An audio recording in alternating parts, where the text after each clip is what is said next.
The history of Asians in Uganda and Kenya. In Kenya, from the 1890s to 1914, there were more Indians in Kenya than the white colonial settlers, and after World War I, they began demanding their rights. Many of the Asian immigrants came from the western parts of India and Pakistan. Most Asian immigrants controlled wholesale and retail trade of goods. They also worked as semi-skilled workers, such as clerks to support the settler government. They did not successfully integrate or mix with the settlers and Africans. Instead, they chose to preserve their traditions and culture.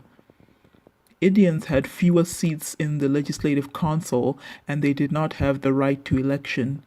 Asian leaders began making demands for equal treatment, and in response to Asian demands, the Convention of Associates put forward a new irreducible minimum in 1921, which called for strict controls on Asian immigration and only 2 nominated members to the Legislative Council. Asians were to be segregated from white living areas, and in 1922, through what is known as the Wood-Winterton Proposals, the British decided there was a need to promote Asian merchants who would buy agricultural produce from African farmers, and in order to suppress any dissent such as the March 1922 violent demonstrations in favor of Harry Tuku. In July 1923, the British issued the Devonshire Declaration, in which they stated Kenya was primarily an African country and the needs of the Africans must be more important. This closed the door to white settler dreams of self-governance, similar to what had transpired in southern Rhodesia, now Zimbabwe.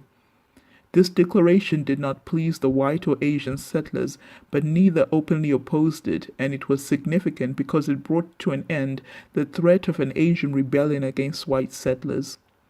Only 5 seats in the Legislative Council were to be filled by Asians, but immigration was not controlled and urban segregation was not implemented. In Uganda, colonial settlers encouraged Asian, mostly Indian and Pakistani merchants to settle in present-day Uganda. Asians opened stores and were welcomed by the settlers under the guise that they were fulfilling a role that Africans could not. The British colonial administration in Uganda viewed Asians as temporary residents and was only willing to give them one position as an unofficial member of the Legislative Council in 1921. Cotton was essentially the most important export crop from Uganda. Indian businessmen became middlemen in the cotton trade, and by 1925 they owned about 3/4 of the cotton ginneries. The Asians could buy cotton from African farmers, then sell it to the ginners. However, after World War I, many of the cotton ginners were now owned by Asians. African cotton growers resented the position of the Indian middlemen, especially when prices began to fall. Asian businessmen focused on cotton and sugarcane, and during the 1920s, the largest sugarcane plantations and processing plants were owned by Indian businessmen N.K. Mehta and M. Madhvani. Asians in Uganda had a prominent role in the economy, which grew until Idi Amin's regime. In 1972, President Amin expelled all Asians, including Ugandan citizens.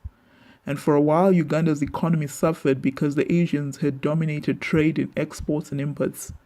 However, today Uganda has the most entrepreneurs per capita, and about 28.1% of the population are entrepreneurs.